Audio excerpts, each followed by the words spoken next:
Back to clean news UP. चलिए देखते हैं उत्तर प्रदेश की 25 फटाफट बड़ी खबरों को। यूपी में बड़ी मजदूरी आज से लागू नई दरें।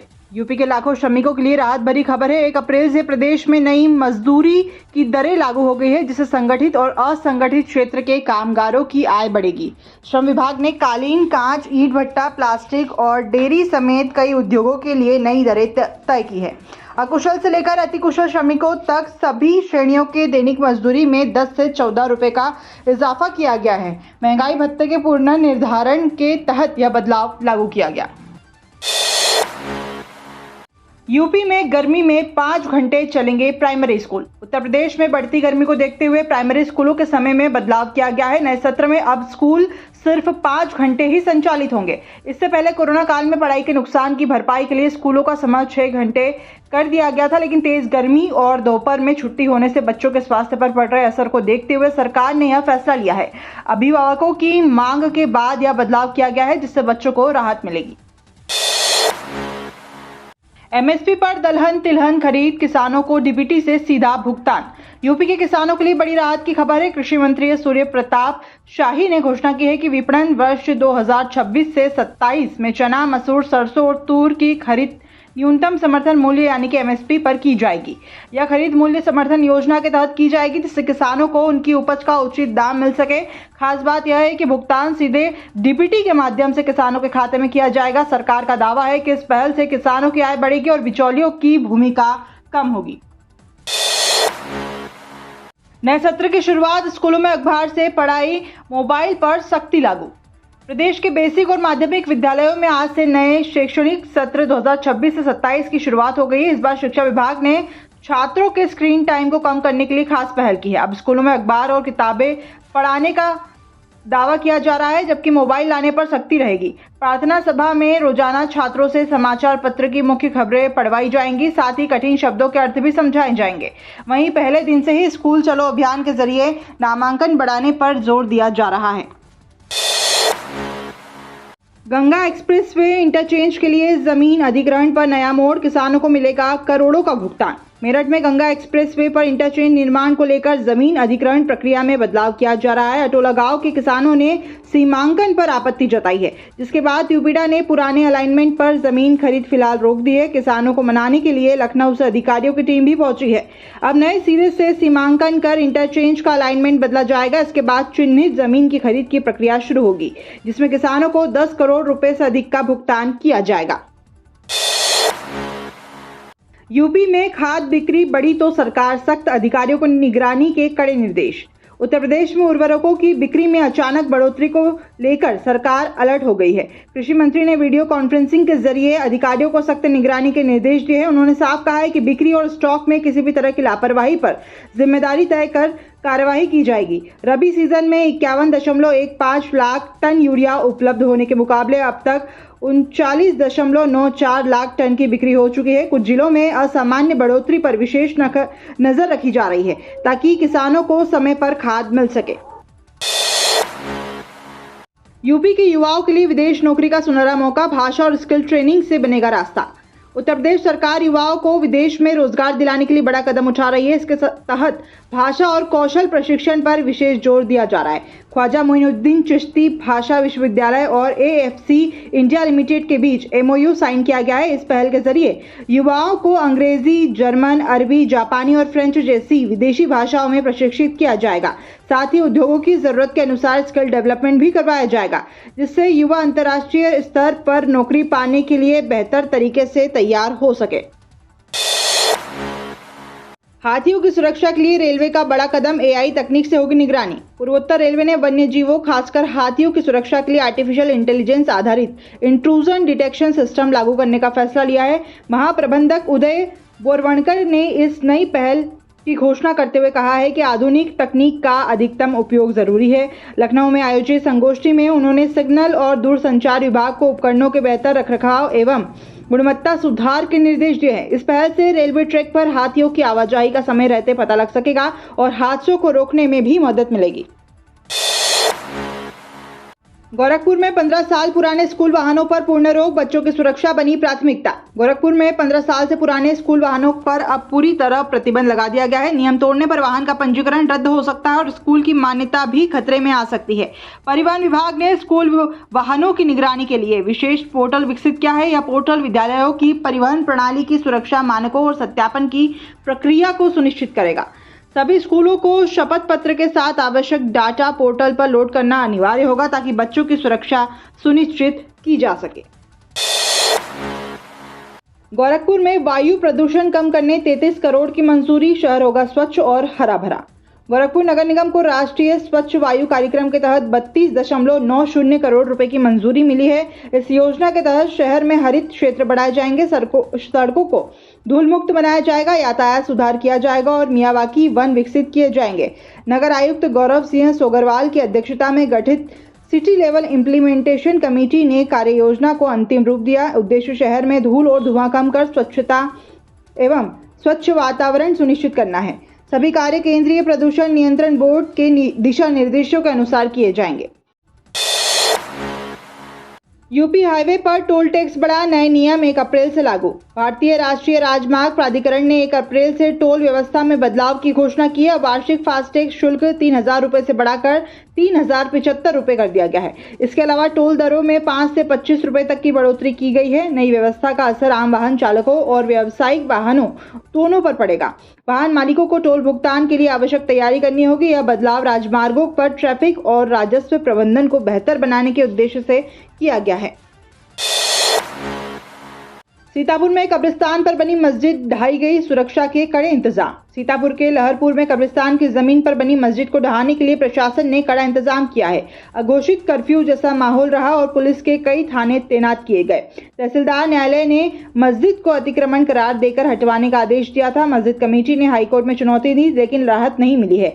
हाईकोर्ट ने प्रकरण जिलाधिकारी के न्यायालय में भेजा है। जिलाधिकारी ने तहसीलदार के निर्णय को बरकरार रखते हुए बुलडोजर से मस्जिद को हटाने का आदेश लागू किया।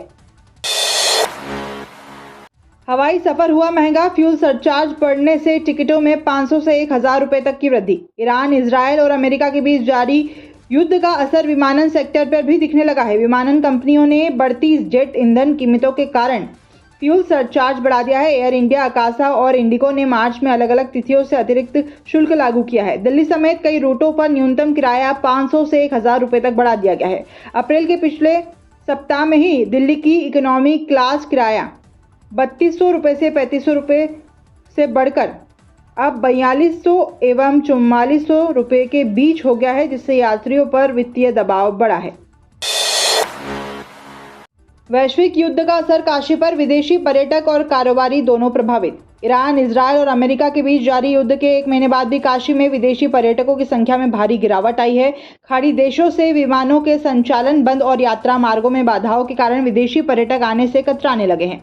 मार्च से जून तक आमतौर पर पर्यटन धीमा होता है, लेकिन युद्ध के कारण कमी और ज्यादा गहरी हो गई है। स्थानीय और देशी पर्यटक ही फिलहाल आ रहे हैं। विशेषज्ञों और कारोबारियों ने चेतावनी दी है कि अगर स्थिति में सुधार नहीं हुआ तो व्यापार पर लंबे समय तक नकारात्मक असर पड़ सकता है। इकाना में आज एलएसजी और डीसी की भिड़ंत, पंत की पोजीशन पर बड़ा सस्पेंस बरकरार। आईपीएल 2026 का आगाज आज लखनऊ के इकाना स्टेडियम में एलएसजी और दिल्ली कैपिटल्स के मुकाबले से होगा। पिछले सीजन की नाकामी के बाद लखनऊ इस बार मजबूत वापसी के इरादे से उतरेगी।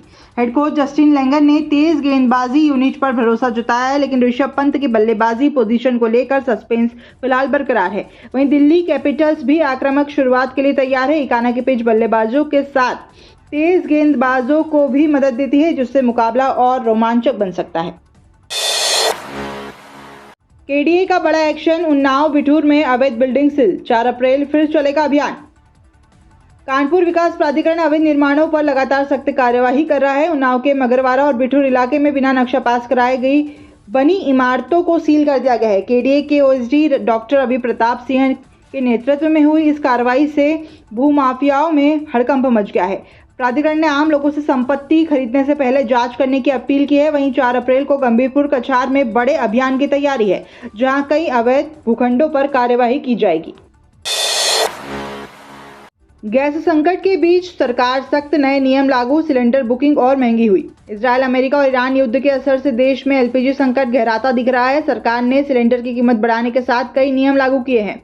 अब बुकिंग के बीच समय बढ़ा दिया गया है और ओटीपी आधारित डिलीवरी अनिवार्य कर दी गई है। वहीं केवाईसी और बायोमेट्रिक सत्यापन पर भी जोर दिया जा रहा है। सरकार पीएनजी कनेक्शन को बढ़ावा दे रही है ताकि एलपीजी की खपत कम हो सके। बढ़ती सख्ती और महंगाई के बीच आम उपभोक्ताओं की परेशानी बढ़ती नजर आ रही है।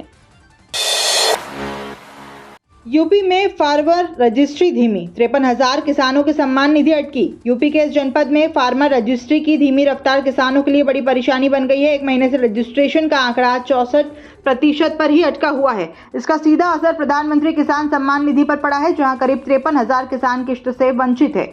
जिले में लगभग 5,94,000 किसानों में से 4,42,000 सक्रिय किसान हैं, लेकिन अब तक सिर्फ 2,84,000 का ही रजिस्ट्रेशन हो पाया है। ऐसे में 1,57,000 किसान अब भी रजिस्ट्री के लिए भटक रहे हैं। चंदौसी में बनेगा नया रोडवेज बस स्टैंड, 5.54 करोड़ रुपए मंजूर। चंदौसी शहर को बड़ी सौगात मिली है। बदायूं रोड स्थित पावर हाउस की भूमि पर नए रोडवेज बस स्टैंड के निर्माण के लिए शासन ने 5.54 करोड़ रुपए की मंजूरी दे दी है। इनमें से 1.5 करोड़ रुपए की पहली किश्त जारी हो चुकी है और निर्माण कार्य जल्द शुरू होने की उम्मीद है। नई सुविधा से शहर के लोगों को जाम और अव्यवस्था से राहत मिलेगी। मौजूदा बस स्टैंड पर जगह की कमी और मूलभूत सुविधाओं के अभाव से यात्री, चालक और परिचालक लंबे समय से परेशान थे। यूपी के 18 स्कूलों में प्रोजेक्ट प्रवीण, छात्रों को मिलेगा आधुनिक स्किल ट्रेनिंग। उत्तर प्रदेश में छात्रों को आधुनिक कौशल से जुड़ने के लिए बड़ा कदम उठाया गया है। उत्तर प्रदेश कौशल विकास मिशन के तहत अब 18 अटल आवासीय विद्यालयों में प्रोजेक्ट प्रवीण लागू किया जाएगा। इस योजना के तहत 3,447 छात्र छात्राओं को आईटीएस, हेल्थ केयर, इलेक्ट्रॉनिक्स और आर्टिफिशियल इंटेलिजेंस जैसे क्षेत्रों में प्रशिक्षण दिया जाएगा। मिशन निदेशक पुलकित खरे की पहल पर यह निर्णय लिया गया है। सरकार का उद्देश्य छात्रों को पढ़ाई के साथ साथ रोजगार परक कौशल प्रदान कर उन्हें भविष्य के लिए तैयार करना है। अखिलेश की रैली से वेस्ट यूपी में सियासी हलचल, गुर्जर नेताओं की बड़ी उम्मीद। दादरी में हुई समाजवादी पार्टी की रैली ने पश्चिमी यूपी की सियासत में नई हलचल पैदा कर दी है। अखिलेश यादव की सभा में बड़ी संख्या में गुर्जर समाज की मौजूदगी से भाजपा नेतृत्व भी सतर्क हो गया है। लंबे समय से उपेक्षित महसूस कर रहे गुर्जर नेताओं को अब संगठन और सरकार में बेहतर प्रतिनिधित्व की उम्मीद जागी है। माना जा रहा है कि आने वाले समय में भाजपा संगठन मंत्रिमंडल में बदलाव के जरिए इस वर्गों को साधने की कोशिश की जा सकती है, जिससे कि क्षेत्रीय समीकरण प्रभावित हो सकते हैं। 2027 में फिर एनडीए सरकार का दावा, आशीष पटेल ने पंचायत चुनाव तैयारियों की समीक्षा की। मंत्री आशीष पटेल ने गोंडा में पंचायत चुनाव की तैयारियों की समीक्षा करते हुए 2027 में एक बार फिर यूपी में एनडीए सरकार बनने का दावा किया है। उन्होंने कहा है कि गठबंधन को लेकर अंतिम निर्णय राष्ट्रीय स्तर पर लिया जाएगा। इस दौरान धुरंधर 2 फिल्म पर बोलते हुए उन्होंने जाली नोटों के नेक्सस पर सरकार की सख्ती दोहराई है। मंत्री ने कहा है कि प्रधानमंत्री और मुख्यमंत्री के नेतृत्व में सरकार किसी भी राष्ट्र विरोधी गतिविधि को बर्दाश्त नहीं करेगी और ऐसे मामलों में कड़ी कार्यवाही भी की जाएगी। सीसीएसयू ने बीएड प्रैक्टिकल परीक्षा फिर टाली, दूरदराज से आए छात्रों में आक्रोश। मेरठ स्थित चौधरी चरण सिंह विश्वविद्यालय द्वारा बीएड प्रैक्टिकल परीक्षा एक बार फिर स्थगित किए जाने से छात्रों में भारी नाराजगी देखने को मिल रही है। 1 अप्रैल को परीक्षा देने वाले कई छात्र प्रदेश के अलग अलग जिलों और अन्य राज्यों से पहले ही मेरठ पहुंच चुके थे।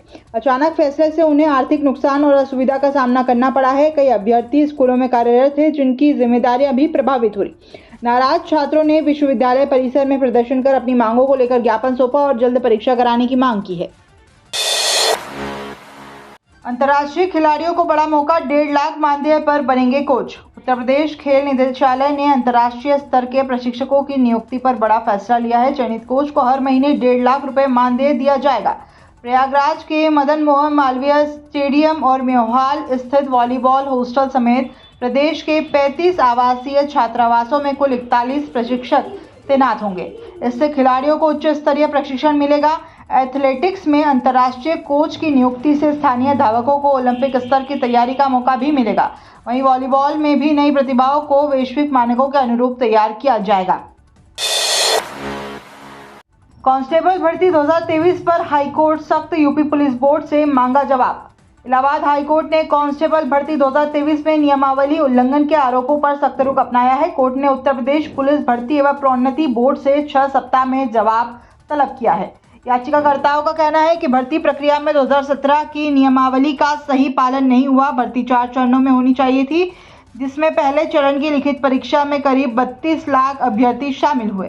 वहीं दूसरे चरण डीवी और पीएसटी में तय मानकों के अनुसार अभ्यर्थियों को शामिल किए जाने को लेकर सवाल उठाए गए हैं। तो ये थी आज की 25 फटाफट बड़ी खबरें। अगर आपको न्यूज पसंद आई हो तो वीडियो को लाइक और शेयर जरूर करें। धन्यवाद।